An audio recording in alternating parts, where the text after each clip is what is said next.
Hello കുട്ടികളെ, welcome back to Future Plus Academy. Future Plus അക്കാഡമിയുടെ മറ്റൊരു റെക്കോർഡഡ് സെഷനിലേക്ക് സ്വാഗതം.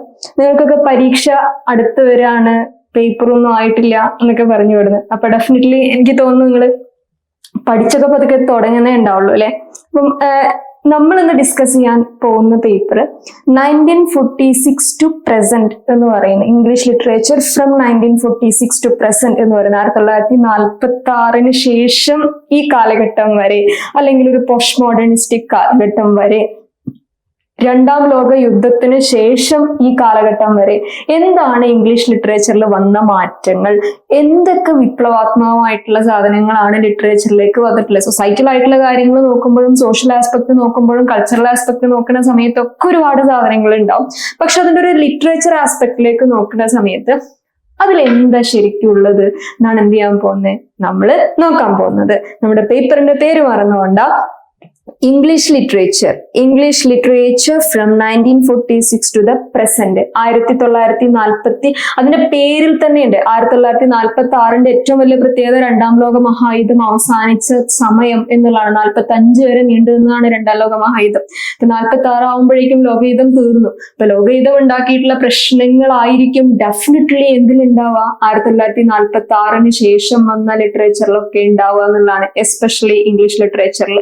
അതിൽ പ്രസന്റ് കണ്ടീഷനിലേക്ക് വരുന്ന സമയത്ത്, കണ്ടംപററി സിറ്റുവേഷനിലേക്ക് വരുന്ന സമയത്ത് പിന്നെ വീണ്ടും എന്ത് മാറ്റങ്ങളാണ് അതിൽ വന്നത് എന്നുള്ളതാണ് അതിന്റെ ഒരു അടുത്ത ആസ്പെക്ട് ആയിട്ട് അഡ്വാൻസ്ഡ് ആയിട്ട് പറയാനുണ്ടാവുക. നമ്മള് എക്സാം എടുത്തോണ്ടും നിങ്ങൾക്ക് എത്രയും പെട്ടെന്ന് അതിന്റെ മെറ്റീരിയൽ കിട്ടണം എന്നുള്ളത് കൊണ്ടും യൂണിറ്റിലെ ഓരോ മൈന്യൂട്ട് ആയിട്ടുള്ള സംഭവങ്ങളെയും ഇൻ ഡീറ്റെയിൽ ആയിട്ട് പറയുക എന്നുള്ളതിന് പകരം എക്സാം ഓറിയന്റഡ് ആയിട്ട് ആ യൂണിറ്റിൽ എന്താണുള്ളത്, ആ യൂണിറ്റിൽ മിനിമം നിങ്ങൾ എന്ത് നോക്കിയിരിക്കണം എന്നുള്ള സംഭവത്തിന്റെ പോയിന്റുകളുടെ എന്ന് വിചാരിച്ച് ചാപ്റ്ററിലുള്ള സംഭവങ്ങൾ ഒഴിവാക്കി പറയാന്നുള്ളതല്ല കേട്ടോ. ഉള്ളതിനെ ക്രോഡീകരിച്ച് എക്സാം പോയിന്റ് ഓഫ് വ്യൂവിൽ നിങ്ങളുടെ മുമ്പിൽ അവതരിപ്പിക്കുക, നിങ്ങൾക്ക് പറഞ്ഞു തരിക എന്നുള്ളതാണ് എന്ത് ഞങ്ങളുടെ ലക്ഷ്യം. എനിവേ നോക്കാം. 4 ബ്ലോക്കുകളായിട്ടാണ് ഡിസ്ട്രിബ്യൂട്ട് ചെയ്ത് കിടക്കുന്നത് ഈ ഒരു പേപ്പർ. 4 ബ്ലോക്കിലെ 2 ബ്ലോക്കുകൾ നമ്മൾ ഇന്ന് കംപ്ലീറ്റ് ചെയ്യണം എന്നാണ് ഉദ്ദേശിക്കുന്നത്. നോക്കാം നമുക്ക് എന്ന് വിചാരിച്ച് ഒന്നും തൊട്ട് പോവാതെ ഒരു വേറില്ലാത്ത രീതിയിൽ ഒരു എന്താ പറയുക റോക്കറ്റ് വിടുന്ന പോലെ ഒരു വിടലൊന്നും ആയിരിക്കൂല. നമ്മൾ ഇമ്പോർട്ടന്റ് ആയിട്ടുള്ള പോയിന്റുകളൊക്കെ പറഞ്ഞിട്ട് ആ ടെക്സ്റ്റിലുള്ള മുഴുവൻ സംഭവങ്ങളും തൊട്ടിട്ട് തന്നെ ആയിരിക്കും എന്തിൽ പോവാ.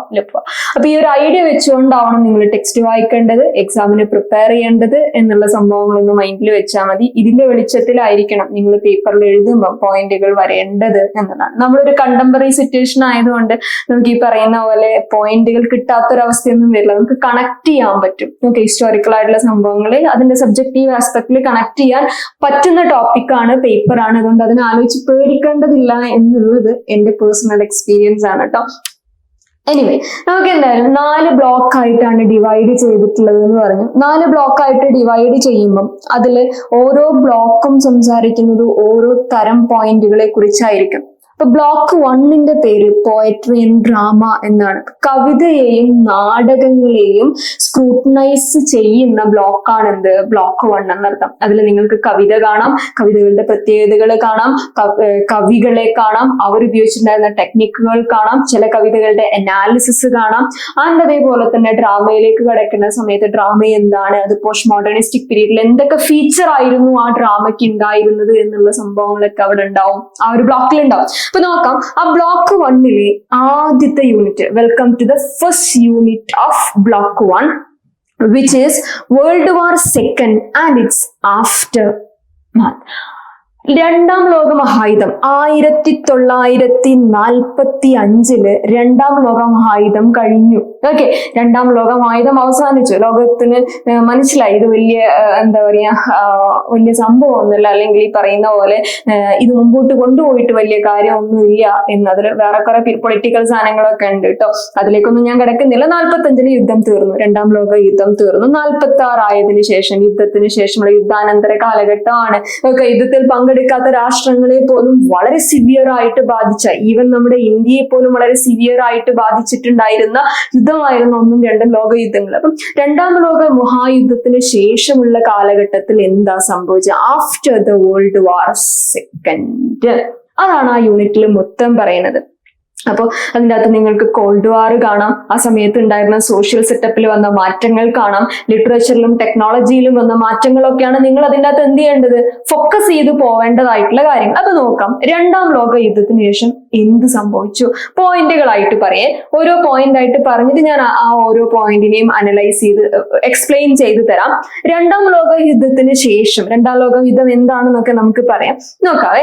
എ ഗ്ലോബൽ 1939 തുടങ്ങി 1945 വരെയുള്ള കാലഘട്ടത്തിലാണ് രണ്ടാം ലോക മഹായുദ്ധം ഉണ്ടായത് എന്ന് പറയുന്നുണ്ട്. ഓക്കെ, അപ്പൊ ആ ഒരു കാലഘട്ടത്തില് it was A global conflict. ഞാൻ പറഞ്ഞു, ലോകമഹായുദ്ധം അതില് ഭാഗഭാക്കല്ലാതിരുന്ന രാഷ്ട്രങ്ങളെ പോലും ഭയങ്കരമായിട്ട് നെഗറ്റീവ് ഇമ്പാക്ട് ഉണ്ടാക്കിയിട്ടുള്ള, അവരെ പല രീതിയിൽ എല്ലാ മേഖലയിലും ഭയങ്കരമായിട്ട് ഇൻഫ്ലുവൻസ് ഉണ്ടാക്കിയിട്ടുള്ള, ബാഡ് ഇൻഫ്ലുവൻസ് ഉണ്ടാക്കിയിട്ടുള്ള ഒരു ഇവന്റ് ആയിരുന്നു ഈ രണ്ട് യുദ്ധങ്ങളും, എസ്പെഷ്യലി രണ്ടാം ലോക യുദ്ധം. A global conflict involving over 30 countries. 30-ലധികം രാഷ്ട്രങ്ങളാണ് പരസ്പരം ഇങ്ങനെ കോൺഫ്ലിക്റ്റ് അല്ലെങ്കിൽ ജഗടാജഗടയായിട്ട് നിന്നിട്ടുണ്ടായിരുന്നത്. 32 രാഷ്ട്രങ്ങൾ, ഇസ്രായേലും പലസ്തീനും ഒക്കെ നമുക്ക് അറിയുന്ന കാര്യങ്ങളാണ്. അത് വെറും 2 രാഷ്ട്രങ്ങൾ തമ്മിലുള്ള കോൺഫ്ലിക്റ്റ് ആണ്. അതിലേക്ക് മറ്റു പല സംഭവങ്ങളും പോയിന്റുകളും ഈ പറഞ്ഞ അഭിപ്രായങ്ങളൊക്കെ മറ്റു രാഷ്ട്രങ്ങൾ പറയുന്നുണ്ടെങ്കിൽ പോലും ബേസിക്കലി അത് ആ 2 രാഷ്ട്രങ്ങൾ തമ്മിലുള്ള പ്രശ്നമാണ്, അവരുടെ ആഭ്യന്തര കലഹമാണ് ശരിക്കത്. പക്ഷേ രണ്ടാം ലോക യുദ്ധം ഇതിനേക്കാൾ ഇതിനേക്കാൾ ഡിവാസ്റ്റേറ്റിംഗ് ആയിരുന്നു. 30-ലധികം രാഷ്ട്രങ്ങളായിരുന്നു ഇതുപോലെ നിന്നിട്ടുണ്ടായിരുന്നത്. Okay, world war second, WW2 എന്ന് പറഞ്ഞ വേൾഡ് വാർ സെക്കൻഡ് ആണ് കേട്ടോ. World war second was the deadliest in history. ചരിത്രത്തിലെ ഏറ്റവും കറുത്ത ഏടായിട്ട്, ചരിത്രത്തിലെ ഏറ്റവും സങ്കടകരമായിട്ടുള്ള, ദുരന്തമായിട്ടുള്ള ഒരു പേജ് ആയിട്ടാണ് എപ്പോഴും രണ്ടാം ലോക യുദ്ധത്തെ പറയാറുള്ളത്. It was primarily fought between the Axis powers and the Allies. 2 teams ആണ്. ഞാൻ എഴുതി കാണിച്ചു തരാം. 1939 മുതൽ 45 വരെ നടന്ന രണ്ടാം ലോക മഹായുദ്ധത്തിൽ 2 പവറുകളാണ്, ആക്സിസ് പവേഴ്സും, നമ്മൾ 2 വിങ് എന്ന് പറയില്ല, എപ്പോഴും 2 ടീമായിരിക്കും അല്ലെ, എപ്പോഴും ഒപ്പോസിഷൻ പറയുന്ന ടീം ഉണ്ടാവും അല്ലെ. 2 ടീമായിട്ടാണല്ലോ നമ്മൾ പ്രശ്നങ്ങളൊക്കെ ഉണ്ടാവുക. ഓക്കെ, ഒരേ ടീമിനകത്ത് പ്രശ്നം ഉണ്ടാകുമ്പോൾ ആ ഒരു ടീം 2ആയിട്ട് സ്പ്ലിറ്റ് ടീം, എന്തായാലും 2 ടീം അവിടെ ഉണ്ടാവും, പ്രശ്നം ഉണ്ടാകും. അപ്പൊ ഇവിടെയും അങ്ങനെ തന്നെയായിരുന്നു. ആക്സിസ് പവേഴ്സ് എന്ന് പറയുന്ന ഒരു ടീമും അലീസ് എന്ന് പറയുന്ന മറ്റൊരു ടീമും. ഈ ആക്സിസ് പവേഴ്സിലാണ് ജർമ്മനിയും ഇറ്റലിയും ജപ്പാനും ഒക്കെയാണ് അതിന്റെ ലീഡിംഗ് പവേഴ്സ് ആയിട്ട് ഉണ്ടായിരുന്നത്. അതിന്റെ കീഴിൽ അവരെ സപ്പോർട്ട് ചെയ്യുന്ന മറ്റു രാഷ്ട്രങ്ങൾ അണിനിരക്കുന്നു. അലീസ് എന്ന് പറയുന്ന മറ്റൊരു ടീം, അവിടെ US-ഉം UK യും സോവിയറ്റ് യൂണിയനും ഫ്രാൻസും ചൈനയും ഒക്കെ തലപ്പത്തിരിക്കുന്ന ഒരു കൂട്ടം രാഷ്ട്രങ്ങൾ. ഇങ്ങനെ രണ്ട് വിങ്ങുകൾ തമ്മിൽ ഉണ്ടായിരുന്ന ഒരു പ്രശ്നമായിരുന്നു. അതിന് കാരണങ്ങൾ എന്തൊക്കെയായിരുന്നു? പെട്ടെന്ന് വെറുതെ ഒരു യുദ്ധം ഉണ്ടാവില്ലല്ലോ. അതിന്റെ കാരണം ഒന്ന്, treaty of Versailles, economic depression, rise of fascism and militarism, appeasement and the invasion of Poland by Germany. ഇത് ജർമ്മനിയെ പോളണ്ട് ആക്രമിച്ച് കീഴടക്കി, അതൊരു കാരണം. ദെൻ ആ സമയത്ത് ഉണ്ടായിരുന്ന പൊളിറ്റിക്കൽ കണ്ടീഷൻസ്, ആ സമയത്ത് ഉണ്ടായിരുന്ന മിലിറ്ററി കണ്ടീഷൻസ്, ആ സമയത്ത് ഉണ്ടായിരുന്ന എക്കണോമിക് കണ്ടീഷൻസ്, ആ സമയത്ത് ഉണ്ടായിരുന്ന സോഷ്യൽ കണ്ടീഷൻസ്, ആ സമയത്ത് പവർഫുൾ എന്ന് പറയപ്പെടുന്ന പവറിലിരിക്കുന്ന രാഷ്ട്രങ്ങൾ കൊണ്ടുവന്ന പോളിസികൾ, ഇതൊക്കെയും ഇതിന് കാരണമായിട്ടുണ്ട്, ലോകയുദ്ധം ഉണ്ടാവുന്നതിന് കാരണമായിട്ടുണ്ട്. ഇനി ആ സമയത്താണ് പേൾ ഹാർബർ അറ്റാക്ക് നടന്നത്, D-Day ഉണ്ടായിട്ടുള്ളത്, ബാറ്റിൽ ഓഫ് സ്റ്റെയിൻഗാർഡ് ഒക്കെ ആ ഒരു സമയത്തുണ്ടായ ഹിസ്റ്റോറിക് ഇവന്റുകളാണ്. ആറ്റോമിക് ബോംബിങ്ങുകളുടെ ഹിരോഷിമ സംഭവിച്ചു, നാഗസാക്കി സംഭവിച്ചതൊക്കെ ഈ ഒരു സമയത്താണ്. ഇതിനൊക്കെ കാരണം ആരായിരുന്നു? രണ്ടാം ലോക മഹായുദ്ധമായിരുന്നു എന്നുള്ളതാണ്. ഇനി അതിന്റെ ഒരു റിസൾട്ട് ആയിട്ട്, അല്ലെങ്കിൽ രണ്ടാം ലോക മഹായുദ്ധം അവസാനിക്കുമ്പോൾ ശരിക്കും എന്താ സംഭവിച്ചെന്ന് വെച്ചാൽ അലൈഡ് വിക്ടറി, അലൈസ് ഈ ടീം ഉണ്ടല്ലോ, സെക്കൻഡ് വൺ അലീസ് എന്ത് ചെയ്തു? അവര് വിജയിച്ചു. Unconditional surrender of Germany and ജപ്പാനും ജർമ്മനിയും എന്ത് ചെയ്തു?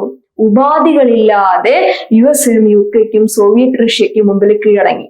ഓക്കെ, കഴിച്ചിലാവില്ല എന്ന് മനസ്സിലായി. Immense human and material loss, മനുഷ്യന്മാരെ എല്ലാ രാഷ്ട്രങ്ങൾക്കും, ഇതിന്റെ ഭാഗവാക്കായിട്ട് അതിൽ യുദ്ധം ചെയ്ത മുഴുവൻ രാഷ്ട്രങ്ങൾക്കും അവരുടെ ഹ്യൂമൻ പവറിന്, മാൻ പവറിന്, പാവം മനുഷ്യന്മാരെയും അവരുടെ ആർമിയൊക്കെ നഷ്ടപ്പെട്ടു.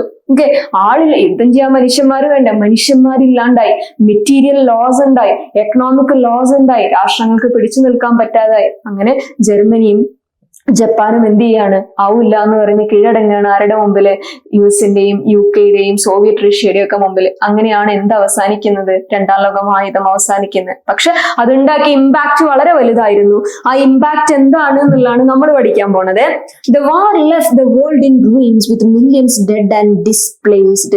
മൊത്തം എല്ലാത്തിനെയും അലങ്കോലമാക്കിക്കൊണ്ടാണ് എന്ത് അവസാനിച്ചത്? രണ്ടാം ലോക യുദ്ധം അവസാനിച്ചത്. കുറെ മനുഷ്യന്മാർ അതെന്ത് ചെയ്തു? കുറെ മനുഷ്യന്മാർ അത് കൊന്നു. വന്നു. കുറെ മനുഷ്യന്മാര് ജീവനും കൊണ്ട് ഓടി രക്ഷപ്പെട്ടു. അഭയാർത്ഥികളൊക്കെ ഉണ്ടാവാൻ തുടങ്ങി. ഓക്കെ, ആ രാജ്യത്ത് സ്വന്തം രാജ്യത്ത് നിൽക്കാൻ പറ്റൂല, ചത്തുപോകുമെന്നുള്ള അവസ്ഥ വരുമ്പം ജീവനും കൊണ്ട് രക്ഷപ്പെടും മനുഷ്യന്മാര്. അതിനൊക്കെ ആര് കാരണമായി? രണ്ടാം ലോക യുദ്ധം കാരണമായി. It's effect were far reaching and shaped the 20th century. അത് 1945 യുദ്ധം തീർന്ന് 45 കൂടി തീർന്നു, അവസാനിച്ചു എല്ലാ പ്രശ്നങ്ങളും എന്നാണ് ലോകം കരുതിയതെങ്കിൽ അതായിരുന്നില്ല. ഒരു വിദൂരമായിട്ടുള്ള അല്ലെങ്കിൽ ഒരു ലോങ് ലാസ്റ്റിംഗ് ആയിട്ടുള്ള ഒരു പ്രശ്നം, ഇമ്പാക്ട്, അതിന്റെ ഒരു ലോങ് ലാസ്റ്റിംഗ് ആയിട്ടുള്ള ഒരു പ്രഷർ ശരിക്കും എന്ത് ചെയ്തിട്ടുണ്ടായിരുന്നു? World war കാരണമായിട്ടുണ്ടായിരുന്നു. 20ാം നൂറ്റാണ്ടിനെ ശരിക്കും രൂപാന്തരപ്പെടുത്തിയത്, അല്ലെങ്കിൽ 20ാം നൂറ്റാണ്ടിന്റെ ഇന്ന് നമ്മൾ പറയപ്പെടുന്ന 20ാം നൂറ്റാണ്ടിന്റെ ഒരു സ്വഭാവമുണ്ട്, ഡിസൊല്യൂഷൻമെന്റും ഒരു ഫ്രസ്ട്രേറ്റഡ് ആയിട്ടുള്ള കണ്ടീഷനൊക്കെ ആയിട്ട് എല്ലാം കൊണ്ടും ആ 20ാം നൂറ്റാണ്ടിനെ അങ്ങനെ ആക്കിയത്, 20ാം നൂറ്റാണ്ടിനെ അത്രയും ഒരു ഫ്രസ്ട്രേറ്റഡ് കണ്ടീഷനിലേക്ക് എത്തിച്ചത് ഈ രണ്ടാം ലോക മഹായുദ്ധമാണ്. ദെൻ ഡീകോളനൈസേഷൻ സംഭവിച്ചത്. ഓക്കെ, എന്തൊക്കെയാണ് വേൾഡ് വാർ സെക്കൻഡിന് ശേഷം അതിനുശേഷം അത് കാരണമായിട്ട് സംഭവിച്ചതെന്ന് ചോദിച്ചു കഴിഞ്ഞാൽ ഡീകോളനൈസേഷൻ ഉണ്ടായി. സൂപ്പർ പവറുകളുടെ എന്താന്ന് പറയട്ടെ, സൂപ്പർ പവറുകളുടെ എമർജൻസ് ഉണ്ടായി. അതേപോലെ ഇന്റർനാഷണൽ ഓർഗനൈസേഷൻസ് ഫോം ചെയ്തു. എക്കണോമിക് റിക്കവറികൾ ഉണ്ടായി. പിന്നെ ജർമ്മനി രണ്ടായിട്ട് വിഭജിക്കപ്പെട്ടു. ന്യൂക്ലിയർ കാലഘട്ടം വന്നു. അപ്പൊ നമുക്ക് എന്തായാലും ഡീകോളനൈസേഷനിലേക്ക് തുടങ്ങാം. ഇപ്പൊ ലോകയുദ്ധം നടക്കുന്ന സമയത്തേക്ക്, 1-2 ലോകയുദ്ധങ്ങൾ നടക്കുന്ന സമയത്ത് വിക്ടോറിയൻ ഏജിന്റെ അവസാന കാലഘട്ടം മുതലൊക്കെ എലിസബത്തൻ ഏജിന്റെ അവസാന കാലഘട്ടം മുതലൊക്കെ ഒരുതരം കോളനൈസേഷൻ ഇവിടെ തുടങ്ങിയിട്ടുണ്ട്. ഓക്കെ, അപ്പൊ കോളനികളാക്കാൻ തുടങ്ങി, കോളനികൾ ഉണ്ടാവാൻ തുടങ്ങി. ഫ്രാൻസിന്റെയും ബ്രിട്ടന്റെയും ഒക്കെ കീഴിൽ കോളനികൾ രൂപാന്തരപ്പെടാൻ തുടങ്ങി. അങ്ങനെ ആ കോളനികളിൽ നിന്നൊരു വിടുതൽ കിട്ടുന്നത് ഈ പറയുന്ന രണ്ടാം ലോക മഹായുദ്ധത്തിന് ശേഷമാണ്. കാരണം രണ്ടാം ലോക മഹായുദ്ധത്തിന് ശേഷം അത് അവസാനിപ്പിച്ചപ്പോൾ സംഭവിച്ചൊരു കാര്യം, അതിൽ ഭാഗവാക്കായിരുന്ന പവർഫുൾ ആയിട്ടുള്ള കൺട്രീസ് ഒക്കെയും ശോഷിച്ചു. അവരുടെയൊക്കെ പവർ പതുക്കെ കുറഞ്ഞു തുടങ്ങി.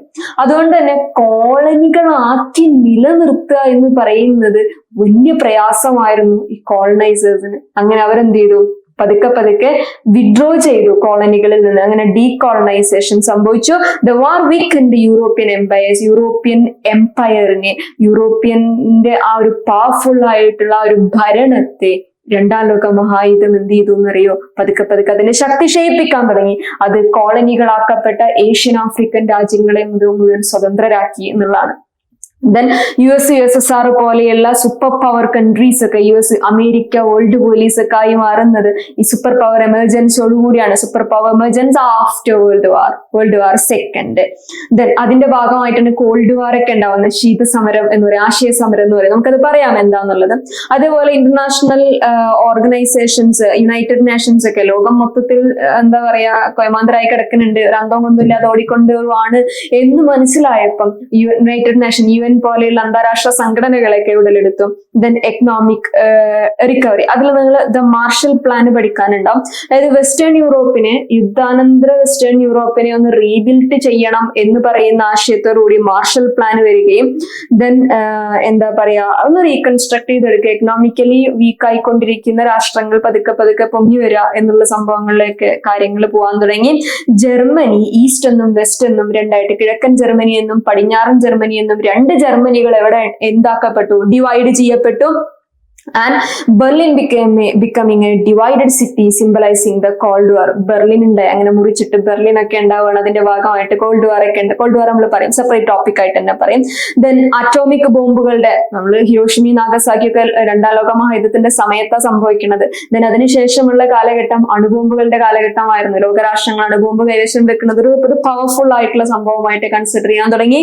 ന്യൂക്ലിയർ ഏജ് സംഭവിച്ചു രണ്ടാം ലോക അങ്ങനെ ഇത്രയും സംഭവങ്ങളാണ് രണ്ടാം ലോക മഹായുദ്ധത്തിന് ശേഷം സംഭവിച്ച വലിയ കാര്യങ്ങളായിട്ട് നമ്മൾ പറയാറുള്ളത്. ഇനി നമുക്ക് ഓരോന്നിനെയും എടുത്തൊന്ന് പറയാം. ഒന്ന്, 1929 മുതൽ 1939 വരെയുള്ള കാലഘട്ടത്തെ ദ ഗ്രേറ്റ് ഡിപ്രഷൻ എന്ന് വിളിക്കാറുണ്ട്. ലോകയുദ്ധത്തിന്റെ ഒരു ഇമ്പാക്ട് ആയിട്ട് പറയാറുള്ളതാണ്. An economic downturn that began with the stock market crash of 1929. 1929 Wall സ്ട്രീറ്റില് നമ്മുടെ ഷെയർ മാർക്കറ്റ് ഉണ്ട്. നമ്മൾ ഇവിടെ നിഫ്റ്റി എന്നൊക്കെ പറയുന്ന പോലെ അവിടെ വാൾ സ്ട്രീറ്റ് ആയിരുന്നു. വാൾ സ്ട്രീറ്റിന്റെ ഷെയർ മാർക്കറ്റ് ഇടിഞ്ഞു. ഷെയർ മാർക്കറ്റ് ഇടിഞ്ഞപ്പം ഈവൻ അതിനൊന്നും ഒരു ഡയറക്റ്റ് കണക്ഷനും ഇല്ലാത്ത ഇന്ത്യയിൽ പോലും അൺഎംപ്ലോയ്മെന്റ് പോലെയുള്ള പ്രശ്നങ്ങളൊക്കെ കൊണ്ടുവന്ന ഒരു എക്കണോമിക് ക്രൈസിസ് ആയിരുന്നു അത്. ഗ്രേറ്റ് ഡിപ്രഷൻ എന്ന് വിളിക്കും. ഗ്ലോബൽ പൊളിറ്റിക്സും സൊസൈറ്റിയും ഒക്കെ തകരാൻ തുടങ്ങി. ദെൻ ഓവർ പ്രൊഡക്ഷൻ ഒരു കാരണമായിരുന്നു. അതേപോലെ വെൽത്തിന്റെ അൺഈക്വൽ ഡിസ്ട്രിബ്യൂഷൻ, ഒരു കൂട്ടം ആളുകളുടെ കയ്യിൽ ഒരുപാട് വെൽത്ത് ഉണ്ടായിരിക്കുക, ഒരു കൂട്ടം ആളുകളുടെ കയ്യിൽ വെൽത്ത് ഇല്ലാതിരിക്കുക എന്ന് പറയുന്ന ഒരു അൺഈക്വാലിറ്റി ഉണ്ടല്ലോ വെൽത്ത്, അത് എന്നുണ്ട് എന്നുള്ളതാണ്. സോ അത് ഒരു കാരണം.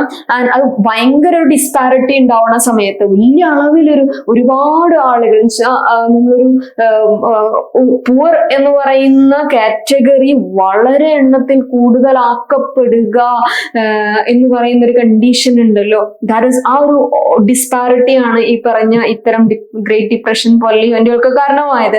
ബാങ്കുകൾ പ്രതിസന്ധിയിലായിരുന്നു, പ്രൊട്ടക്ഷനിസ്റ്റ് പോളിസികൾ അതിന് കാരണമായിട്ടുണ്ടായിരുന്നു. അതിന്റെ ഭാഗമായിട്ടാണ് മസീവായിട്ട് അൺഎംപ്ലോയ്മെന്റ്, തൊഴിലില്ലായ്മയും ദാരിദ്ര്യവും സൊസൈറ്റിയിൽ ഒരു എന്താ പറയാ ഒരു അൺറസ്റ്റും ഫ്രസ്ട്രേഷനും ഒക്കെ ഫീൽ ചെയ്യാൻ തുടങ്ങി. എക്സ്ട്രീമിസ്റ്റ് ഐഡിയോളജികളൊക്കെ പതുക്കെ തല പൊക്കി വരാൻ തുടങ്ങി. ഇനി ആ ഒരു ഇമ്പാക്ട്, ആ ഒരു ശരിക്കും ഗ്രേറ്റ് ഡിപ്രഷൻ സംഭവിക്കുന്ന ഫസ്റ്റ് വേൾഡ് വാറിന്റെ ആ ഒരു പീരീഡിലാണ്. ദെൻ വേൾഡ് വാർ സെക്കൻഡിലേക്ക് ആ ഒരു എക്കണോമിക് ക്രൈസിസ് ആണ്. നിലനിൽക്കാൻ കഴിയില്ല എന്നുള്ള തോന്നലാണ് അപ്പുറത്തുള്ള രാജ്യത്തിന് തെറി വിളിക്കാൻ ഇപ്പുറത്തുള്ള രാജ്യത്ത് എന്ത് ചെയ്യുന്നത്, പ്രകോപിതരാക്കുന്ന കാര്യം. അപ്പൊ ഡെഫിനറ്റ്ലി ആ ചെറിയ ചെറിയ പ്രകോപനങ്ങളാണ് വലിയ യുദ്ധങ്ങളായിട്ട് മാറിയിട്ടുള്ളത് എന്നുള്ളതാണ്. അടുത്താണ് കോൾഡ് വാർ. അത് സൊക്കോൾഡ് കോൾഡ് വാർ 1947 വരെ. 45 യുദ്ധം തീർന്നു. 47 മുതൽ 1991 വരെയാണ് കോൾഡ് വാർ. ആശയ സമരം, ശീതസമരം എന്ന് വിളിക്കും. ആയുധങ്ങൾ കൊണ്ടുള്ള യുദ്ധമായിരുന്നില്ല, ആശയങ്ങൾ കൊണ്ട് രാഷ്ട്രങ്ങൾ പരസ്പരം സമരം നടത്താൻ തുടങ്ങി. ഇതിനെയാണ് കോൾഡ് വാർ എന്ന് വിളിക്കാം. A geopolitical tension between the US and USSR. യുഎസും USSRും തമ്മിലുണ്ടായിരുന്ന, സോവിയറ്റ് റഷ്യയും യുഎസും തമ്മിലുണ്ടായിരുന്ന ആശയ സമരമായിരുന്നു. അവരുടെ ഐഡിയോളജികൾ തമ്മിലുള്ള പ്രശ്നമായിരുന്നു. ഓക്കെ, ഐഡിയോളജികൾ തമ്മിലുള്ള സമരമായിരുന്നു. ആയുധം കൊണ്ടല്ല സമരം ചെയ്തിട്ടുണ്ടായിരുന്നു. ഒന്ന്, അതിന് കാരണമായിട്ടുള്ളത് പൊളിറ്റിക്കൽ സംവിധാനങ്ങളിലുള്ള ഡെമോക്രസിയും കമ്മ്യൂണിസം. റഷ്യയെ സംബന്ധിച്ച് കമ്മ്യൂണിസം ആണ്, യുഎസിനെ സംബന്ധിച്ച് എന്താ പറയാ ക്യാപിറ്റലിസം ആണ്. അതൊക്കെ ഒരു പ്രശ്നമാണ്. അപ്പൊ ഡെമോക്രസി ആണോ കമ്മ്യൂണിസം ആണോ വേണ്ടത് എന്നുള്ള ആശയത്തിന്റെ സമരങ്ങള്, കോമ്പറ്റീഷൻ കൂടി, ഗ്ലോബൽ ഇൻഫ്ലുവൻസ് കൂടി, ഇതൊക്കെ വലിയ വലിയ പ്രശ്നങ്ങളുണ്ട്. കാരണം ജർമ്മനിയും ജപ്പാനും കീഴടങ്ങിയത് ആരുടെ മുമ്പിലാണ്? യുഎസിന്റെ USSRന്റെ മുമ്പിലാണ്, അലീസിന്റെ മുമ്പിലാണ്. അപ്പം ലോകയുദ്ധം കഴിഞ്ഞപ്പം ഈ അലീസുള്ള ടീംസ് അങ്ങോട്ടും ഇങ്ങോട്ടും ആവാൻ തുടങ്ങി. ഇതാണ് ശരിക്കും കോൾഡ് വാറിൽ സംഭവിച്ചത്. അവിടെയാണ് ബെർലിൻ ബ്ലോക്കേഡും കൊറിയൻ വാറും വിയറ്റ്നാം വാറും ക്യൂബൻ മിസൈൽ ക്രൈസിസ് ഒക്കെ സംഭവിക്കുന്നത് എന്തിന്റെ ആഫ്റ്റർ ഇമ്പാക്ട് ആയിട്ടാണ്? കോൾഡ് വാറിന്റെ ഇമ്പാക്ട് ആയിട്ടാണ്. അതോടുകൂടി കോൾഡ് വാറിന്റെ അവസാനം 1991 സമയത്ത് സോവിയറ്റ് യൂണിയൻ തകർന്നു. കോൾഡ് വാർ അവസാനിക്കുകയും ചെയ്തു. ഓക്കെ, സോവിയറ്റ് റഷ്യയുടെ പതനമായിരുന്നു അതിന്റെ അവസാനമായിട്ടുണ്ടായിരുന്നത്. ഇനി ഫോൾ ഓഫ് ദ എംപയർ. നമ്മൾ നേരത്തെ പറഞ്ഞു ഡീകോളനൈസേഷൻ സംഭവിക്കാനുള്ള ഒരു മേജർ ആയിട്ടുള്ള കാരണമായിട്ട് പറയപ്പെടുന്നത് ഈ പറയുന്ന യൂറോപ്യൻ എംപയറിന്റെ അല്ലെങ്കിൽ യൂറോപ്യൻ പവറിന്റെ ഡിവാസ്റ്റേഷൻ ആയിരുന്നു. അവർ തകർന്നു വീണത് ഫോൾ ഓഫ് യൂറോപ്യൻ എംപയർ. അപ്പൊ ഫോൾ ഓഫ് ദ എംപയറിൽ പറയുന്ന കാര്യം എന്താണ്? ഈ പറയുന്ന യൂറോപ്യൻ എംപയർ തകർന്നു വീണു എന്നുള്ളത് തന്നെയാണ്. The decline and the eventual collapse of European empires after World War II. രണ്ടാം ലോക യുദ്ധത്തിന് ശേഷം യൂറോപ്യൻ എംപയർ അല്ലെങ്കിൽ യൂറോപ്യൻ ആധിപത്യം പതിയെ എന്താവാൻ തുടങ്ങി, ഒരു വേസ്റ്റ് ആവാൻ തുടങ്ങി. ദെൻ അതിനൊരു കാരണം യുദ്ധമായിരുന്നു. പിന്നെ ആന്റി കൊളോണിയൽ മൂവ്മെന്റ്, അതായത് കോളനികളാക്കപ്പെട്ട രാഷ്ട്രങ്ങൾ ഞങ്ങൾക്ക് ഇനി പറ്റൂല എന്നുള്ള രീതിയിൽ സ്വാതന്ത്ര്യ സമരങ്ങളൊക്കെ നടത്താൻ തുടങ്ങിയപ്പോൾ അവർക്ക് പിടിച്ചു നിൽക്കാൻ പറ്റാതായി. എക്കണോമിക് പ്രഷർ നല്ല രീതിയിൽ ഉണ്ടായിരുന്ന യുദ്ധം ഉണ്ടാക്കിയ ഇമ്പാക്ട് കൊണ്ട് അവസാനം വിട്ടുകൊടുക്കേണ്ടി വന്നു രാഷ്ട്രങ്ങളെയൊക്കെ, കോളനികളെയൊക്കെ കൊണ്ട് അങ്ങ് നടക്കാനുള്ള എക്കണോമിക് കപ്പാസിറ്റി യൂറോപ്പിന് ഇല്ലാതെ വന്നു എന്നുള്ളതാണ്. ദെൻ അതിന്റെ ഭാഗമായിട്ടാണ് ന്യൂ നേഷൻ ഫോർമേഷനും പൊളിറ്റിക്കൽ ഇൻസ്റ്റെബിലിറ്റികളും പല റീജിയൻസിൽ ഉണ്ടായിരുന്ന കംപ്ലീറ്റ്ലി ചില റീജിയൻസിൽ മാത്രം ഉണ്ടായിരുന്ന പൊളിറ്റിക്കൽ ഇൻസ്റ്റെബിലിറ്റികളും ഗ്ലോബൽ പവറിന്റെ ഒരു ഷിഫ്റ്റും ഒക്കെ സംഭവിക്കുന്നത് ഈ പറയുന്ന fall of the എംപയറിലൂടെയായിരുന്നു.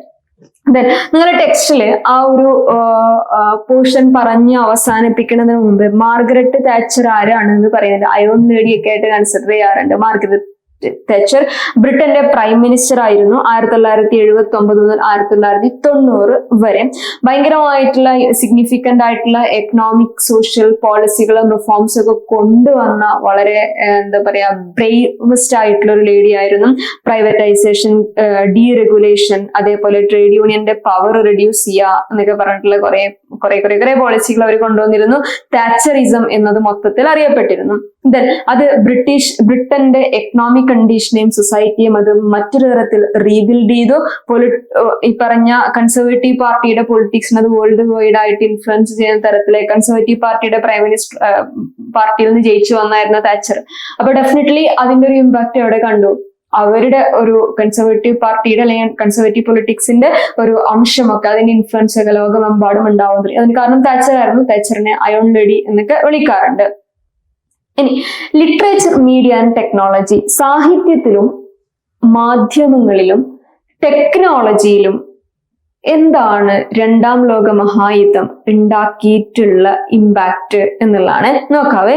World war second and its aftermath profoundly influenced these field. Okay, അത് എല്ലാം നമ്മുടെ സൊസൈറ്റിയെ ബാധിച്ചു എന്ന് പറയുന്ന പോലെ, പൊളിറ്റിക്സിനെ ബാധിച്ചു എന്ന് പറയുന്ന പോലെ, എക്കണോമിക് കണ്ടീഷനെ ബാധിച്ചിട്ട് സ്റ്റോക്ക് മാർക്കറ്റ് ഇടിയുന്ന തരത്തിലേക്ക് എത്തിച്ചു എന്നുള്ളത് പോലെ, USSR തകർന്നു എന്നതുപോലെ, യൂറോപ്യൻ എംപയർ തകർന്നടിഞ്ഞു എന്നുള്ളത് പോലെ തന്നെ ഇമ്പോർട്ടന്റ് ആയിട്ടുള്ള ഒരുപാട് മാറ്റങ്ങൾ സാഹിത്യത്തിലും മാധ്യമ മേഖലയിലും ടെക്നോളജിയിലും ഒക്കെ വേൾഡ് വാർ സെക്കൻഡ് കൊണ്ടുവന്നിട്ടുണ്ട്. അതില് ലിറ്ററേച്ചറിലേക്ക് കടക്കുന്ന സമയത്ത് വാർ നോവലുകൾ, യുദ്ധത്തെ പ്രതിപാദിക്കുന്ന, യുദ്ധം വിഷയമായിട്ടുള്ള, യുദ്ധത്തിന്റെ നഷ്ടങ്ങൾ പറയുന്ന നോവലുകൾ ഉണ്ടാവാൻ തുടങ്ങി. അതേപോലെ യുദ്ധം വേണ്ട എന്ന് പറയുന്ന ആന്റി വാർ ലിറ്ററേച്ചറുകൾ ഉണ്ടാവാൻ തുടങ്ങി. എക്സിസ്റ്റൻഷ്യലിസം തലപൊക്കാൻ തുടങ്ങി. പോസ്റ്റ് മോഡേണിസ്റ്റിക് ലിറ്റററി ജോണർ ഉണ്ടാവാൻ തുടങ്ങി. അതാണ് ലിറ്ററേച്ചറിൽ വന്ന മാറ്റങ്ങൾ. മീഡിയയിലേക്ക് വരുന്ന സമയത്ത് റേഡിയോ വന്നു എന്നുള്ളതാണ്. റേഡിയോ കണ്ടുപിടിക്കപ്പെട്ടു. റേഡിയോ ഭയങ്കരമായിട്ട് ഇൻഫ്ലുവൻസ് ഉണ്ടാവാൻ തുടങ്ങി. സിനിമകൾ നല്ല രീതിയിൽ പ്ലേ ചെയ്യാൻ തുടങ്ങി. അതൊക്കെ ക്രൂഷ്യൽ റോള് വഹിക്കുന്ന, നമ്മുടെ ഐഡിയോളജിയെ പ്രൊപ്പഗേറ്റ് ചെയ്യാൻ പറ്റുന്ന ഒരു മാധ്യമമായിട്ട് രണ്ടാം ലോക മഹായുദ്ധത്തിന് ശേഷം സൊസൈറ്റി റേഡിയോ ആൻഡ് ടെലിവിഷനെ കാണാൻ തുടങ്ങി എന്നുള്ളതാണ്. ഇനി ടെക്നോളജിയിലേക്ക് വരുന്ന സമയത്ത്, വാറിന്റെ സമയത്ത് കണ്ടുപിടിച്ചിട്ടുണ്ടായിരുന്ന, പരസ്പരം യുദ്ധം ചെയ്യുന്ന സമയത്ത് നമ്മൾ ജയിക്കാന്നുള്ളതായിരിക്കും എപ്പോഴും ആരുടെ പ്രോമിനന്റ് ആയിട്ടുള്ള ഐഡിയ. അപ്പം ഞാനും നിങ്ങളും തമ്മിൽ യുദ്ധം ചെയ്യുമ്പോൾ എന്റെ ഉള്ളിൽ ഞാൻ ജയിക്കണം എന്നായിരിക്കും, നിങ്ങളുടെ ഉള്ളിൽ നിങ്ങൾ ജയിക്കണം എന്നായിരിക്കും. അപ്പൊ ജയിക്കാൻ വേണ്ടി നമ്മൾ എന്ത് ചെയ്യും? ജയിക്കാനുള്ള എല്ലാ ട്രിക്കുകളും നമ്മൾ നോക്കും. അങ്ങനെ ആ ട്രിക്കിന്റെ ഭാഗമായിട്ടാണ് എന്ത് സംഭവിക്കുന്നത്? പല ആയുധങ്ങൾ കണ്ടുപിടിക്കപ്പെട്ടത്, പല ടെക്നോളജികൾ കണ്ടുപിടിക്കപ്പെട്ടത്.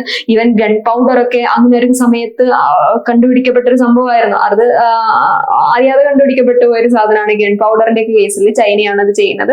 പക്ഷെ ടെക്നോളജിക്കൽ ആസ്പെക്ടിലേക്ക് വരുന്ന സമയത്ത് റഡാറുകള്, ജെറ്റ് എഞ്ചിനുകള്, ന്യൂക്ലിയർ വെപ്പൺസ് ഒക്കെ ഈ പറയുന്ന വേൾഡ് വാർ സെക്കൻഡ് കൊണ്ട് ഉണ്ടായ ആയുധ മേഖലയിലെ ടെക്നോളജിക്കൽ അഡ്വാൻസ്മെന്റ് ആയിരുന്നു. സയൻസിന്റെ റെവല്യൂഷൻ ആയിരുന്നു. ഓക്കെ, ICT കമ്മ്യൂണിക്കേഷൻ മേഖലയിൽ ഉണ്ടായിരുന്ന ഈ വയർലെസ് പോലെയുള്ള സാധനങ്ങൾ, ഇങ്ങനത്തെ സംഭവങ്ങളൊക്കെ വേൾഡ് വാർ കൊണ്ട് ഉണ്ടായിട്ടുള്ള കുറെ നേട്ടം എന്ന് പറയാൻ പാടുണ്ടോ, പദം യൂസ് ചെയ്യാൻ പാടുണ്ടോ എന്നല്ല. പക്ഷെ ടെക്നോളജി അഡ്വാൻസ്മെന്റ് ഉണ്ടായിട്ടുണ്ട് ലോകയുദ്ധം കാരണമായിട്ട് എന്ന് വേണമെങ്കിൽ പറയാം. അത്രയാണ് യൂണിറ്റ് 1 പഠിക്കാനുള്ളത്. ഓക്കെ, വേൾഡ് വാർ കൊണ്ടുണ്ടായ ഇമ്പാക്റ്റുകൾ എന്താണ്? സ്റ്റോക്ക് മാർക്കറ്റ് ഇടിഞ്ഞു, എക്കണോമി തകർന്നു, യൂറോപ്യൻ എംപയർ തകർന്നടിഞ്ഞു, USSR പൊട്ടി, കോൾഡ് വാർ സംഭവിച്ചു, ലിറ്ററേച്ചറിലും മീഡിയയിലും ടെക്നോളജിയിലും മാറ്റങ്ങൾ വന്നു. ഇത്രയും പറഞ്ഞു നിർത്താൻ കഴിഞ്ഞാൽ, ഇതിന് നിങ്ങൾ ടെക്സ്റ്റ് വായിച്ച് അതിലേക്ക് പോയിന്റുകൾ ആഡ് ചെയ്യാൻ ദ സെൻസ് ഏറ്റവും ഇമ്പോർട്ടന്റ് ആയിട്ടുള്ളതൊക്കെ നമ്മൾ പറഞ്ഞിട്ടുണ്ട്. അല്ലാത്ത സംഭവങ്ങൾ എഴുതി വലിച്ചു നീട്ടുക, പാരഗ്രാഫ് ആക്കുക എന്നുള്ളത് അത് എനിക്ക് പറ്റിയോണ്ട് കാര്യമില്ല. അത് നിങ്ങളുടെ സ്കില്ലാണ്. എക്സാം എഴുതുന്ന ആളിന്റെ സ്കില്ലാണ് എന്ത്, അതിനെ വലിച്ചു നീട്ടി എഴുതാൻ പറ്റുക എന്നുള്ളത്. അതിന് നിങ്ങൾക്ക് പറ്റിയാൽ ഇനഫ് ആ യൂണിറ്റിലേക്ക് അത് മതി എന്നുള്ളതാണ്. ഇനി അടുത്ത നമ്മൾ യൂണിറ്റ് 2ലേക്ക് പോവാണ്. രണ്ടാമത്തെ യൂണിറ്റ് കംപ്ലീറ്റ്ലി പോയട്രിക്ക് വേണ്ടി, കവിതയ്ക്ക് വേണ്ടി മാത്രം മാറ്റിവെച്ച ഒരു യൂണിറ്റ് ആണ്. അതുകൊണ്ട് തന്നെ പല പോയറ്റിക്കൽ മൂവ്മെന്റുകളും അതിൻ്റെ അകത്ത് മെൻഷൻ ചെയ്ത് പോകുമെന്നുള്ളതാണ്. അപ്പൊ രണ്ടാമത്തെ യൂണിറ്റിൽ നമുക്ക് എന്തിൽ തുടങ്ങാം? നിയോ റൊമാൻറ്റിസത്തിൽ തുടങ്ങാം. നിയോ റൊമാൻറ്റിസം എന്ന് പറഞ്ഞ ഒരു ലിറ്റററി മൂവ്മെന്റ് ആണ്. It's A literary movement, A literary and artistic movement that emerged in the late 20th century. 20ാം നൂറ്റാണ്ടിന്റെ അവസാനം. റൊമാൻറ്റിസിസം നടക്കുന്നത് 18ാം നൂറ്റാണ്ടിലാണ്. നിയോ റൊമാൻറ്റിസം പക്ഷേ 20ാം നൂറ്റാണ്ടിന്റെ അവസാനത്തോടു കൂടിയാണ്. എന്ന് പറഞ്ഞു കഴിഞ്ഞാൽ രണ്ടാം ലോക മഹായുദ്ധത്തിന് ശേഷം. Neo romanticism represent revival of romantic ideals. അതായത് നമ്മൾ പറയപ്പെടുന്ന 18th century എന്ന് പറയപ്പെടുന്ന, അല്ലെങ്കിൽ റൊമാൻറ്റിക് പീരീഡിന്റെ പ്രത്യേകതകൾ എന്ന് പറയപ്പെടുന്ന അതിന്റെ ഒരു റിവൈവൽ, അതിന്റെ ഒരു പുതുക്കിപ്പണിയലായിരുന്നു ശരിക്കും ന്യൂ റൊമാൻറ്റിസം എന്നൊക്കെ ആണെങ്കിൽ പറയാം. നിയോ റൊമാൻറ്റിസം എന്ന് പറയുന്നത്. അപ്പൊ എന്താണ് നിയോ റൊമാൻറ്റിസം ഫോക്കസ്? അത് ഒരു പരിധി ഒരു റൊമാൻറ്റിസത്തിന്റെ സ്വഭാവം കാണിക്കും. എന്നാലും അതൊരു നിയോ റൊമാൻറ്റിസം ആയതുകൊണ്ട് അത് അതിൽ നിന്നും ചെറിയ രീതിയിൽ വ്യത്യാസപ്പെട്ടിരിക്കും എന്നുള്ളത് മറ്റൊരു കാര്യം. നോക്കാം.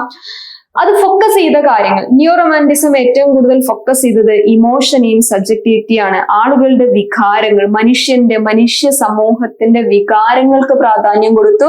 സബ്ജക്റ്റീവായിട്ട് കാര്യങ്ങൾ സംസാരിക്കാൻ തുടങ്ങി. അതായത് ഒരു കാര്യത്തെ കുറിച്ച് ഞാൻ പറയുമ്പോഴും നിങ്ങൾ പറയുമ്പോഴും അതിനെന്തുണ്ടാവും, അതിന് രണ്ട് രീതിയിലാണ് അർത്ഥങ്ങൾ, രണ്ട് രീതിയിലാണ് അത് വ്യാഖ്യാനിക്കപ്പെടുന്നത്. അപ്പൊ ഡെഫിനറ്റ്ലി അത് സബ്ജക്റ്റീവ് ആയിട്ടുള്ള നരേഷൻസ് ഉണ്ടായി. പേഴ്സണൽ ഫീലിങ്സിനും പേഴ്സണൽ എക്സ്പീരിയൻസിനും പ്രാധാന്യമുള്ള തരത്തിലേക്ക് സാഹിത്യം മാറുന്നു ന്യൂ റൊമാൻറ്റിസത്തിലൂടെ എന്നുള്ളതാണ്.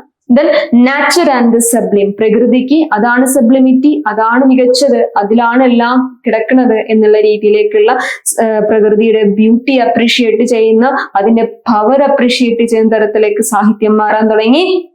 ദെൻ ഇൻഡിവിജ്വലിസം ആൻഡ് റിബല്യൻ, അതായത് നിലനിൽക്കുന്ന സാമൂഹിക രീതികളെ മുഴുവൻ അതെന്ത് ചെയ്തു, വളരെ റിബല്യസ് ആയിട്ട് ചലഞ്ച് ചെയ്തു.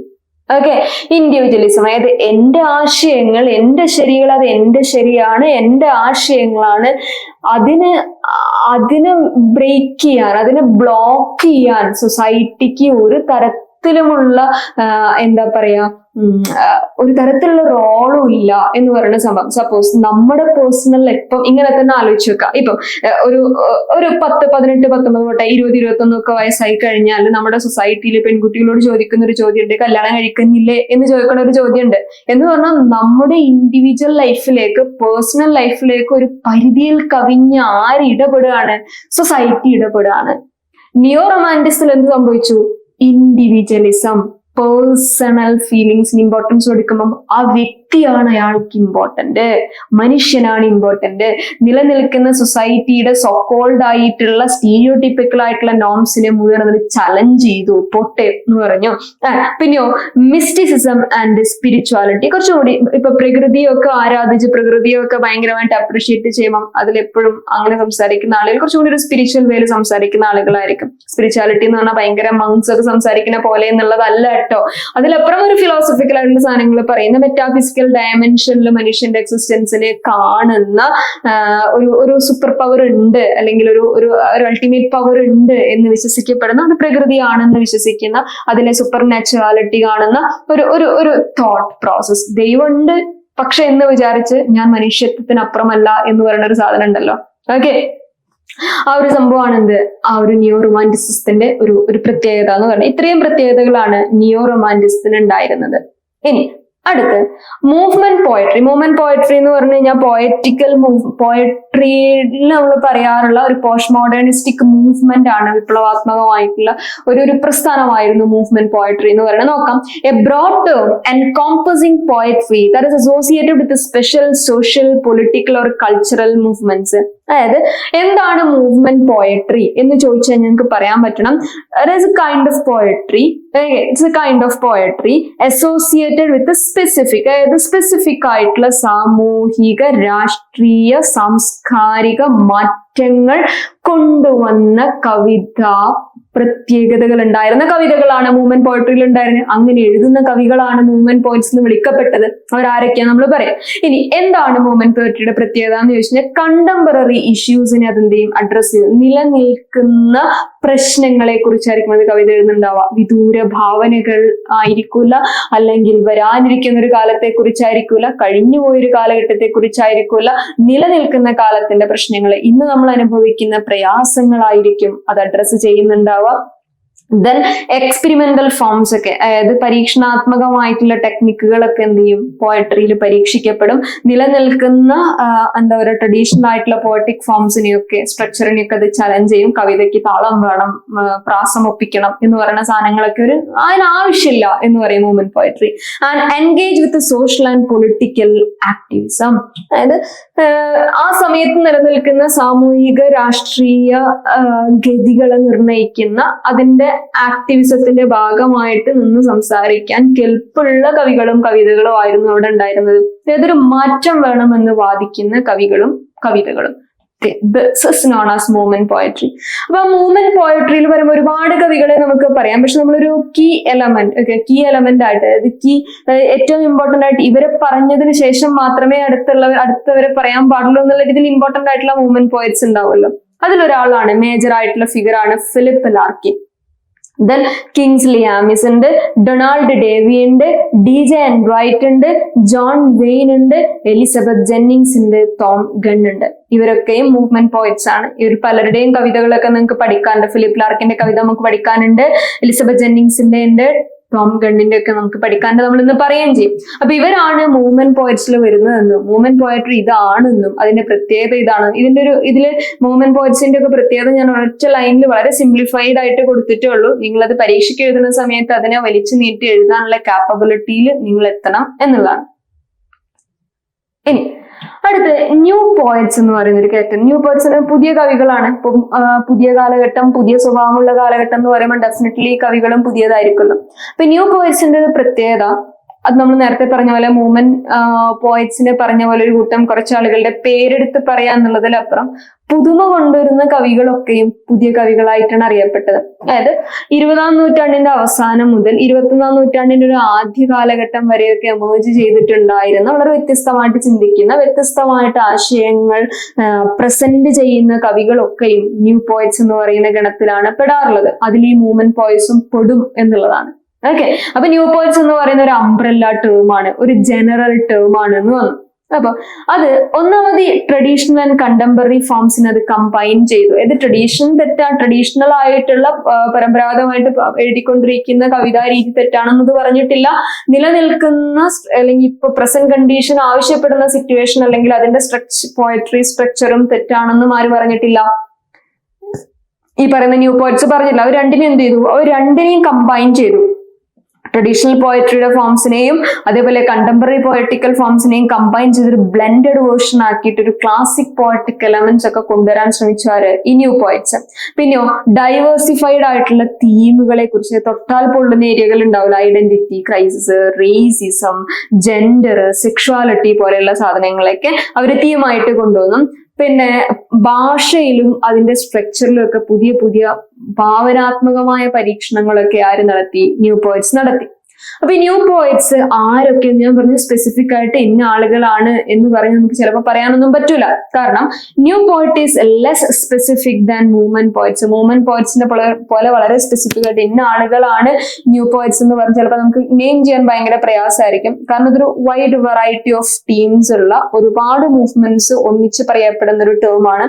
അതിൽ കൺഫെഷണൽ പോയറ്റ്സിനെ നമുക്ക് കാണാം, സിൽവിയ പ്ലാത്തിനെയും കമല സുരയും പോലെയുള്ള കൺഫെഷണൽ പോയറ്റ്സിനെ നിങ്ങൾക്ക് കാണാം.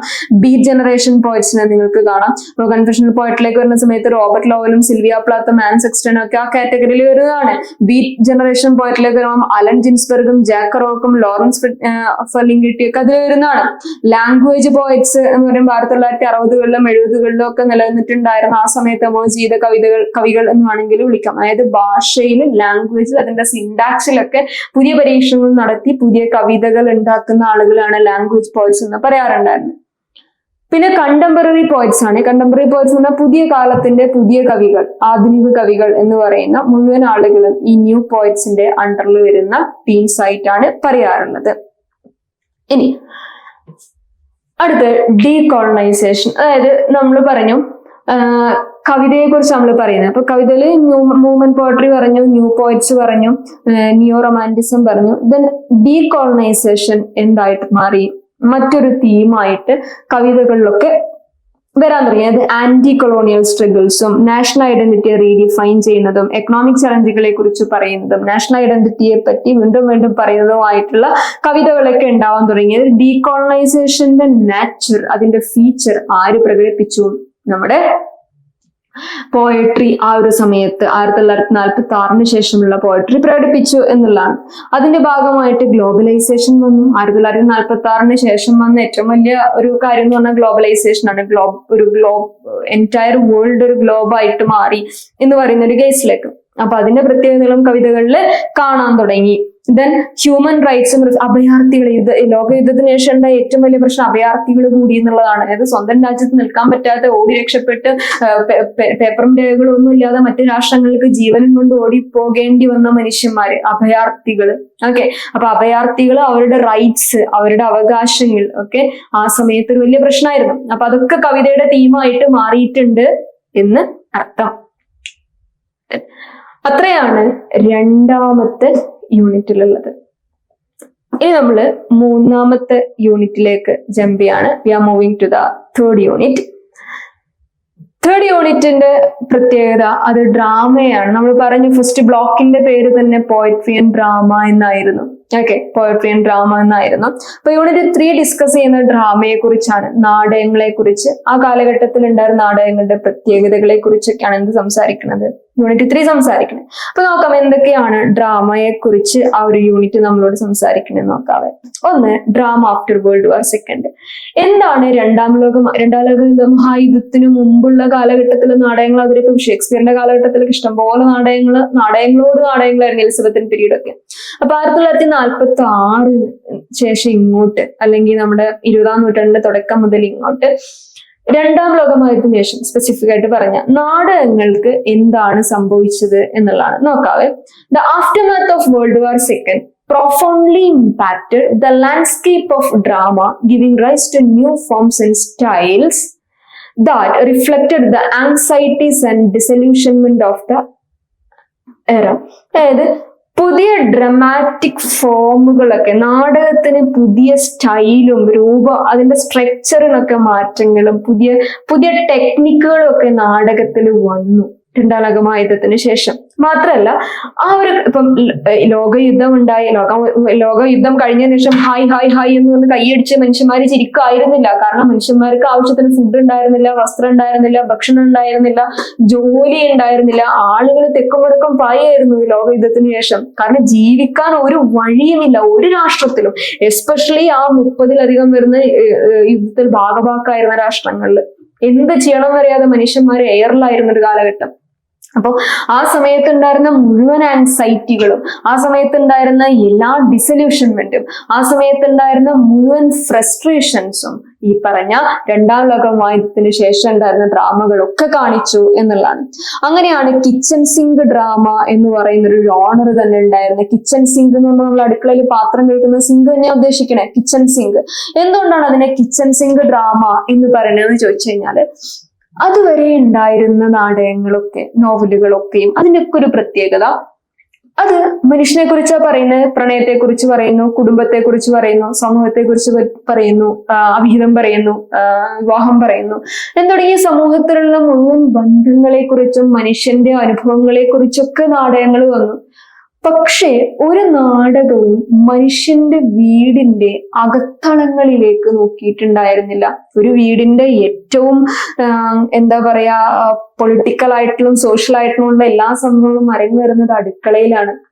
നമ്മളിങ്ങനെ പറയാറുണ്ട്, ആ വീടിന്റെ അടുക്കളയിൽ നോക്കിയാൽ എന്ത് മനസ്സിലാവും? ആ വീട് എത്രത്തോളം ശാന്തമാണെന്നുള്ളതും ആ വീട് എത്രത്തോളം പൊട്ടിത്തെറിയിലാണ് ജീവിക്കണം എന്നുള്ളതും മനസ്സിലാവും. ഒരു വീടിന്റെ അടുക്കളയിലേക്ക് ആദ്യം കയറി ചെന്നാൽ അപ്പൊ മനസ്സിലാവും ആ വീടിന്റെ സ്വഭാവം. വളരെ ശാന്തമായി ജീവിക്കുന്ന ഒരു അറ്റ്മോസ്ഫിയർ ആണ് ആ വീടിനുള്ളതെങ്കിൽ അതിന്റെ അടുക്കള ശാന്തമായിരിക്കും. ഓക്കെ, അല്ലെങ്കിലോ അതിന്റെ അടുക്കള വാരി വലിച്ചായിരിക്കും. അപ്പൊ വീടിന്റെ അടുക്കളയിലേക്ക്, മനുഷ്യന്റെ ഏറ്റവും പ്രൈവറ്റ് ആയിട്ടുള്ള സ്പേസിലേക്ക് വെളിച്ചം വീശുന്ന കഥകൾ വന്നു.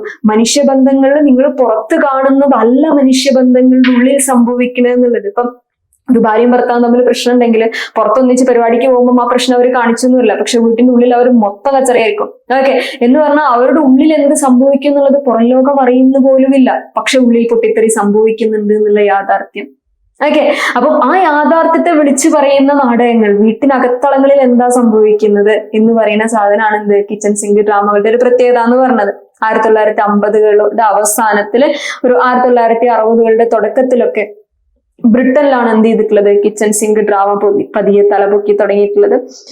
വർക്കിംഗ് ക്ലാസിന്റെ, ഇത് നമ്മുടെ മിഡിൽ ക്ലാസ് എന്നൊക്കെ പറയുന്ന വർക്കിംഗ് ക്ലാസിന്റെ ആദ്യവും പൈസ ജീവിക്കാനുള്ള അന്നന്ന് കിട്ടുന്ന കൂലി കൊണ്ട് ജീവിക്കുന്ന മനുഷ്യന്മാരുടെ ഒരു കൂട്ടം ഉണ്ടാവുമല്ലോ, മിഡിൽ ക്ലാസ് ഫാമിലി എന്ന് പറയുന്ന വർക്കിംഗ് ക്ലാസ് ആയിട്ടുള്ള ആളുകൾ. അവരുടെ ജീവിതത്തിന്റെ റിയലിസ്റ്റിക് ആയിട്ടുള്ള ഒരു പോർട്രയൽ ആയിരുന്നു. അവരുടെ ജീവിതത്തിന്റെ ഏറ്റവും റിയൽ ആയിട്ടുള്ള വശം, അവരുടെ ജീവിതത്തിലെ ഏറ്റവും ഇതാണ് ശരിക്കും അവരുടെ ജീവിതത്തിൽ സംഭവിക്കണമെന്ന് തുറന്നു കാണിക്കുന്ന അർബൻ എൻവയോൺമെന്റ്സും ഈ പറഞ്ഞ റൂറൽ എന്നൊക്കെ മാറി സിറ്റി ലൈഫ് ജീവിക്കുന്ന അതിന്റെ എല്ലാ ഫ്രസ്ട്രേഷനുകളും ഉള്ളൊരു തലമുറയെ കാണിക്കുന്ന, സോഷ്യൽ ഇഷ്യൂസിനെ ഫോക്കസ് ചെയ്യുന്ന, ആ കാലഘട്ടത്തിന്റെ ഡിസൊല്യൂഷൻമെന്റ് തുറന്നു കാണിക്കുന്ന, ആ സമയത്തെ യുവതലമുറയുടെ ഫ്രസ്ട്രേഷൻ, ആ സമയത്തുള്ള യങ്സ്റ്റേഴ്സിന്റെ ഫ്രസ്ട്രേഷൻ അത്ര ചെറുതൊന്നും ആയിരുന്നില്ല. കാരണം ആലോചിക്കുക, യുദ്ധം കഴിഞ്ഞു വരുന്ന സമയത്ത് 20-21 വയസ്സുള്ള ആൾക്കാര്, 20-21 വയസ്സുള്ള ആൾക്കാർ ജോലിയില്ല. ജോലി ഇല്ലാതെ ഇങ്ങനെ തേരാപാരാ നടക്കുക ഒരു വലിയ എമൗണ്ട് ഓഫ് യങ്സ്റ്റേഴ്സ്. എന്നിട്ട് ജോലി ഇല്ലെങ്കിൽ പിന്നെ ഭക്ഷണമില്ല, വസ്ത്രമില്ല, കുടുംബമില്ല, ജീവിക്കാൻ പറ്റില്ല. അപ്പം ആ സമയത്ത് യുവതലമുറയുടെ ഏറ്റവും വലിയ പ്രയാസം എന്ന് പറഞ്ഞ ഫ്രസ്ട്രേഷൻ ആയിരുന്നു, ആങ്സൈറ്റി ആയിരുന്നു. ഇനി എന്ത്, ഇനി എങ്ങനെ എന്നുള്ള ചോദ്യങ്ങള്. അപ്പം ഇതാണ് അവരുടെ പ്രശ്നം എന്ന് തുറന്നു കാണിക്കുന്ന നാടകങ്ങളോ എഴുത്തുകളോ വരാറുണ്ടായിരുന്നില്ല. അതിനൊരു പരിഹാരമായിരുന്നു കിച്ചൺ സിങ്ക് ഡ്രാമ. ആ സമയത്ത് ഉണ്ടായിരുന്ന കീ പ്ലേ റൈറ്റ്സ് ആയിരുന്നു ജോൺ ഓസ്ബോണിനെ പോലെ ആളുകൾ. അദ്ദേഹത്തിന്റെ ലുക്ക് ബാക്ക് ഇൻ ആങ്കറും ഷാല ഡെൽനിയുടെ ടേസ്റ്റ് ഓഫ് ഹണിയും അർണോൾഡ് വെസ്കറിന്റെ റൂട്ട്സും ഒക്കെ അതിന് ഇമ്പോർട്ടന്റ് ആയിട്ട് എക്സാമ്പിൾ പറയുന്ന സംഭവങ്ങളാണ്. ഇനി അത് ഉണ്ടാക്കിയ ഒരു ഇമ്പാക്ട്, കിച്ചൺ സിങ്ക് ഡ്രാമകൾ വന്നതിന് ശേഷം ഉണ്ടായ ഒരു ഇമ്പാക്ട് എന്താണ് എന്ന് ചോദിച്ചു കഴിഞ്ഞാൽ, തർബൂസ് revolutionised British theatre by bringing working class experience to the stage and challenging social norms. അതായത് അതുവരെ പൈസക്കാരുടെ അല്ലെങ്കിൽ കുറച്ചുകൂടി ഒരു സെറ്റപ്പിലും ഗെറ്റപ്പിലും ഒക്കെ ജീവിക്കുന്ന സമൂഹത്തിന്റെ കഥകൾ പറഞ്ഞ വേദികളിലേക്ക് ആരും തിരിഞ്ഞു നോക്കാനില്ലാത്ത മാർജിനലൈസ് ചെയ്യപ്പെട്ട വർക്കിംഗ് ക്ലാസിന്റെ തൊഴിലാളി വിഭാഗങ്ങളുടെ ജീവിതവും അവരുടെ എക്സ്പീരിയൻസും പച്ചയ്ക്ക് സ്റ്റേജ് ചെയ്യുന്ന റിയലിസ്റ്റിക് ആയിട്ടുള്ള നാടകങ്ങൾ ഉണ്ടായി എന്നുള്ളതും അതിലൂടെ സമൂഹത്തിനൊരു ബോധം വന്നു, ഇതാ ശരിക്കും ഇവിടെ സംഭവിക്കുന്നത്. നിലനിൽക്കുന്ന മുഴുവൻ സാമൂഹിക നിയമങ്ങളെയും എന്ത് ചലഞ്ച് ചെയ്തു, ഈ പറയുന്ന കിച്ചൺ സിങ്ക് ഡ്രാമകൾ ചലഞ്ച് ചെയ്തു. ഉള്ളൊഴുക്ക് സിനിമ കണ്ടിട്ടില്ലെങ്കിൽ കാണാം. ഉള്ളൊഴുക്ക് സിനിമ ശരിക്കും കിച്ചൺ സിങ്ക് ഡ്രാമയാണ്. അതിനൊരു നാടകമായിട്ട് നിങ്ങൾ കണ്ടാൽ അത് കൃത്യമായിട്ട് കിച്ചൺ സിങ്ക് ഡ്രാമയാണ്. നിലനിൽക്കുന്ന സാമൂഹിക അന്തരീക്ഷത്തെ അത് ചോദ്യം ചെയ്യുന്നു. വീട്ടിന്റെ അകത്തളങ്ങളിൽ നടക്കുന്ന പ്രശ്നങ്ങളെ അത് ചർച്ച ചെയ്യുന്നു. നമ്മുടെ ഗ്രേറ്റ് ഇന്ത്യൻ കിച്ചൺ അതിന് മറ്റൊരു ഉദാഹരണമാണ്. See this is. ഇനി അടുത്താണ് നമ്മൾ നേരത്തെ പറഞ്ഞ ആംഗ്രി യങ് മെൻ മൂവ്മെന്റ്. അതായത് ഈ പറഞ്ഞ പോലെ ക്ഷുഭിത യൗവനം എന്നൊക്കെ പറയുന്ന ഒരു സാധനം.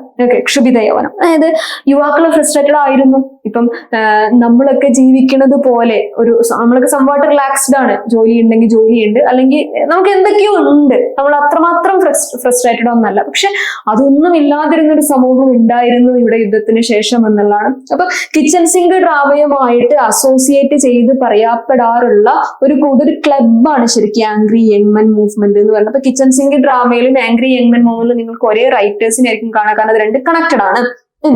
A group of young male writers and intellectuals who expressed disillusionment with the post-war British society, often portrayed as rebellious and critical of the establishment. അതായത് ലോക യുദ്ധത്തിന് ശേഷം ഉണ്ടായിരുന്ന ബ്രിട്ടന്റെ ഡിസൊല്യൂഷൻഡ് ആയിട്ടുള്ള അവസ്ഥയെ തുറന്നു കാണിക്കുന്ന ഒരു കൂട്ടം ആണെഴുത്തുകാർ, യങ് മെയിൽ റൈറ്റേഴ്സ്. അവര് ക്ഷുഭിതരായിട്ട് തുറന്നു പറയാണ് ഇത് അവിടെ സംഭവിക്കുന്നത് എന്നുള്ളത്.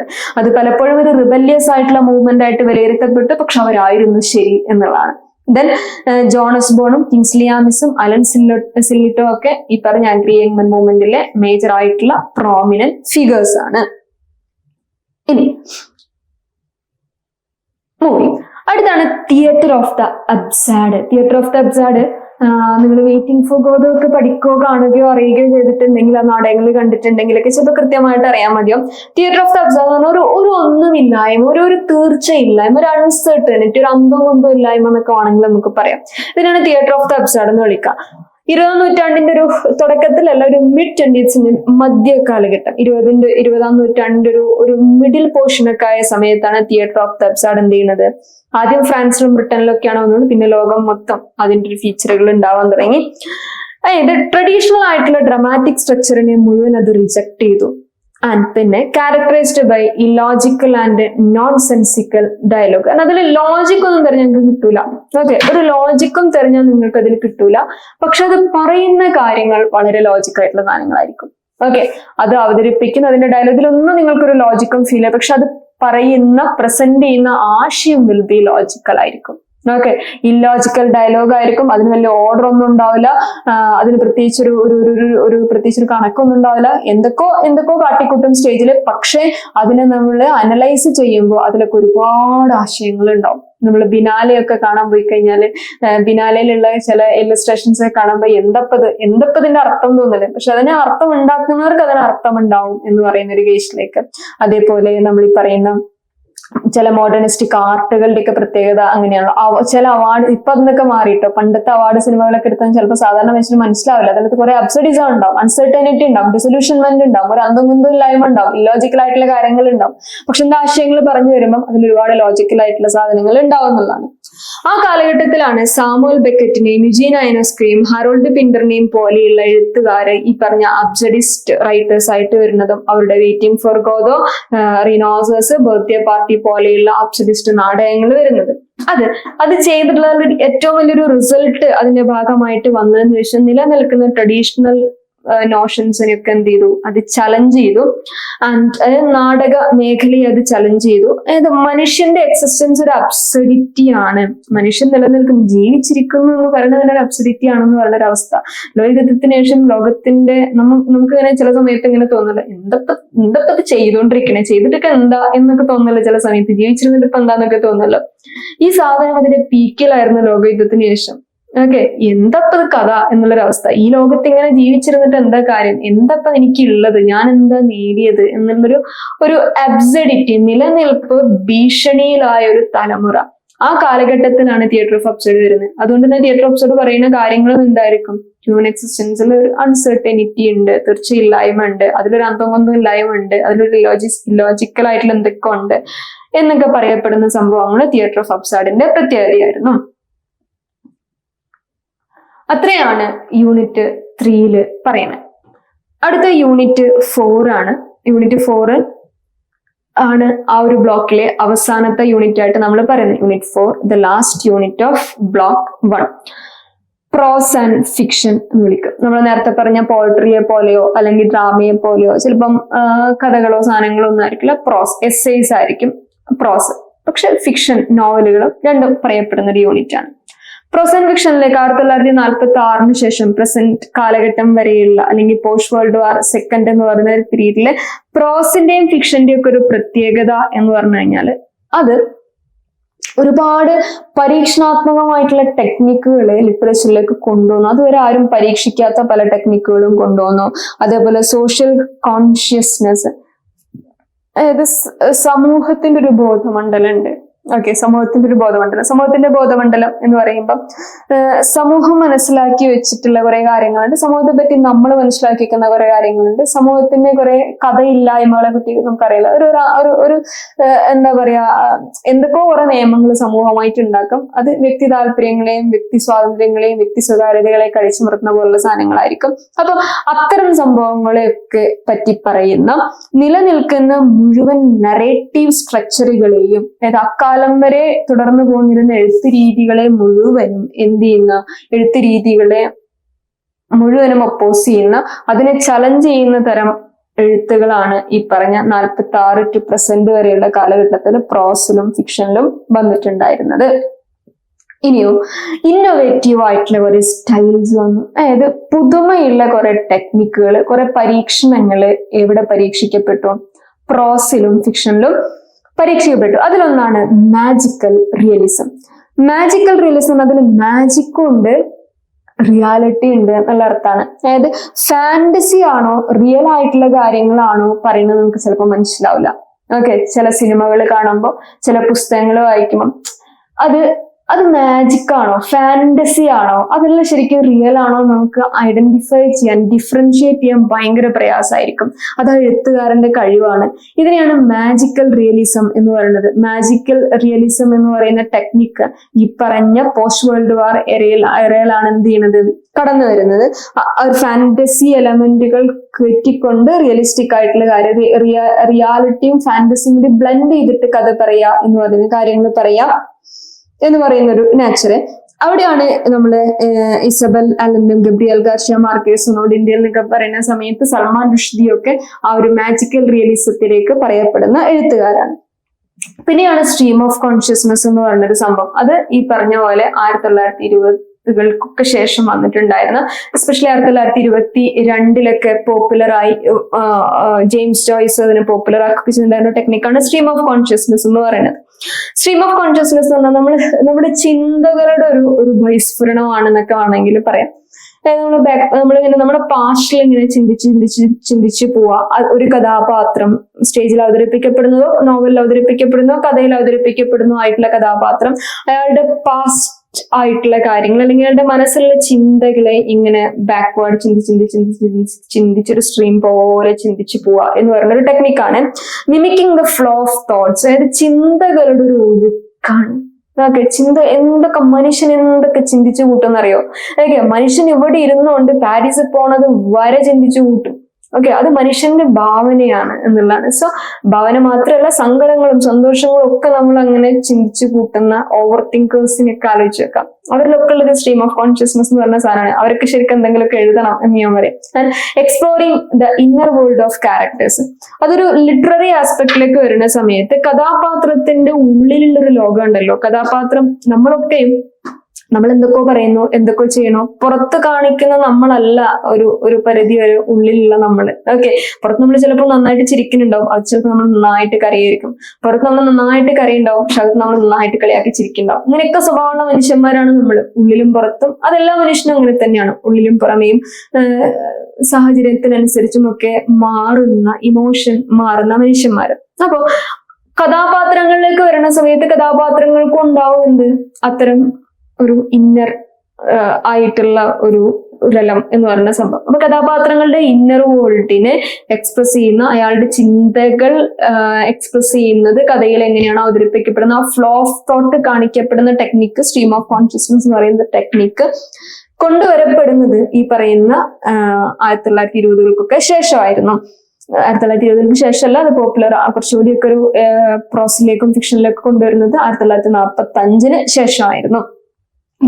എക്സ്പെരിമെന്റൽ ഫിക്ഷൻ എന്ന് പറഞ്ഞാൽ പരീക്ഷണാത്മകമായിട്ടുള്ള ഫിക്ഷനുകൾ, പരീക്ഷണാത്മകമായിട്ടുള്ള ടെക്നിക്കുകൾ എഴുത്തിലേക്ക് കൊണ്ടുവന്നു എന്നുള്ളത്. അതായത് നറേറ്റീവ് ബൗണ്ടറികളെ മുഴുവൻ അത് പുഷ് ചെയ്ത് കളഞ്ഞു.